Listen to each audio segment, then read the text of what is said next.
ঘরের ভেতরে বন্দি গর্ভবতী নারী, আর বাহিরে আর্তনাদ ৮০ বছরের বৃদ্ধা শিখা রানীর। নিজের উঠানে আজ ধারালো কাঁটাতারের বেড়া, যা যাতায়াতের পথ নয় বরং কেড়ে নিয়েছে বেঁচে থাকার অধিকার। ৫টি পরিবারের স্বাভাবিক জীবন এখন এক অন্ধকার খাঁচায় বন্দি, যেখানে প্রতিটি মুহূর্ত কাটছে চরম আতঙ্কে। পূর্বপুরুষের আমল থেকে ব্যবহার করা রাস্তাটি হুট করে পিলার গেঁথে বন্ধ করে দিয়েছেন প্রতিবেশী দীপঙ্কর সাহা। জমি নিজের দাবি করে দেওয়া এই একটি বেড়া ৫টি পরিবারের জন্য মরণ ফাঁদ হয়ে দাঁড়িয়েছে। এতে গর্ভবতী নারী থেকে শুরু করে মুমূর্ষ রোগী সবার যাতায়াত এখন রুদ্ধ। ব্যক্তিগত জেদের কাছে হার মেনেছে দীর্ঘদিনের সামাজিক সম্প্রীতি আর মানবিকতা। পরিবার থেকে আমরা একটা অভিযোগ দিতে চাই।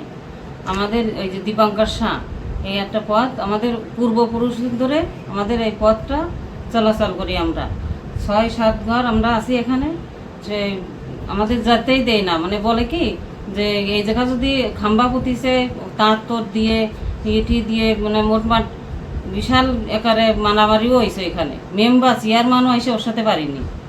তারপরে এই আমার শাশুড়ি মা আছে 2 দিন অন্তর অন্তর অসুস্থ হয়ে পড়ে, বাগান কাঁঠাল দিয়ে ভেঙে জাতি হয়। আমি বিশেষ রেখা জানাচ্ছি, আমরা এই রাস্তা দিয়ে আমার বয়স 90 বছর প্রায়। আমার বাপটাও যে রাস্তা দিয়ে চলে গেছে, কেউ কোনো অসুবিধা করেনি। এইটা হঠাৎ এসে আটকাই দিয়েছে। আমি বুড়ো মানুষ, আমি বাড়িতে গেলাম, অনেক কষ্ট, কাদা ভেঙে যাচ্ছি, বর্ষাকালে কাদা ভেঙে যাচ্ছি। আমরা ৩-৪ জন অসুস্থ বয়স্ক মানুষ আমরা এই রাস্তা দিয়ে হাঁটা চলা করি। আমার সেই গন্ডগোল অনেক আগে আমার বিয়ে হয়েছে, তারও অনেক আগের থেকে এই রাস্তা, আমার শ্বশুর আমলের আমরা এই রাস্তা আসা যাওয়া করি। হঠাৎ করে এই রাস্তাটা বন্ধ করে দিয়েছে। আমাকে যাওয়া আসায় অসুবিধা হচ্ছে, ছেলে পেলে স্কুলে যায়, কলেজে যায়, উল্টো ঘুরে যাতে হচ্ছে। এই রাস্তাতে আমরা প্রায় ৫টা-৬টা পরিবার যাতায়াত করি দীর্ঘদিন ধরে। আমাদের পূর্বপুরুষেরাও এই রাস্তা ব্যবহার করে আসছে এবং প্রত্যেকটা পরিবারে অসুস্থ মানুষ আছে যাদেরকে আমরা ঠিকমতো চিকিৎসা করাইতে পারতেছি না।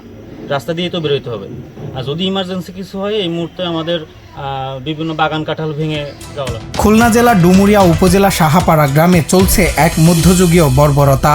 রাস্তায় বন্ধ হওয়ায় বাধ্য হয়ে সাপখোপের ভয় মাথায় নিয়ে ঝোপঝাড় আর বাগানের ভেতর দিয়ে যাতায়াত করতে হচ্ছে এই পরিবারগুলোকে, এবং জরুরি প্রয়োজনে বের হওয়ার কোনো উপায় নেই। আধুনিক যুগে এসেও নিজের বাড়িতে অবরুদ্ধ থাকার এমন দৃশ্য যেন পুরো এলাকার জন্য এক লজ্জার। যারই জায়গা হোক না কেন, যাতে চলাচল মানুষ করতে পারে সে ব্যবস্থা আপনাদের প্রতি আহ্বান রাখি। এবং ওইখানে অনেক গর্ভবতী মহিলাও আছে, অসুস্থ বৃদ্ধ পুরুষও আছে।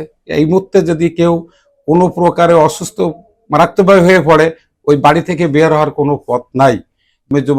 যদি বিষয়ে কোনো প্রশ্ন থাকে তা সেটা বসাবসি করে মীমাংসা করতে হবে, কিন্তু পথকে বন্ধ করা যাবে না। ভুক্তভোগীরা দাঁড়ে দাঁড়ে ঘুরলেও এখনো কোনো প্রতিকার পাননি।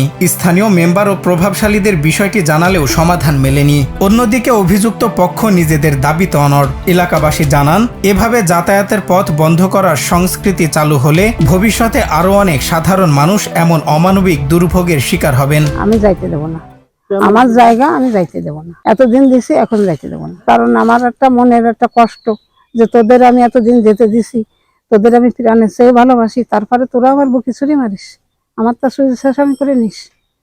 এই কষ্ট আমি এখন যেতে দেবো না। রাস্তা আটকে দিয়ে ৫-৬টি পরিবার এখন বের হতে পারতেছে না। এটা তো আসলে মেনে নেওয়া যায় না।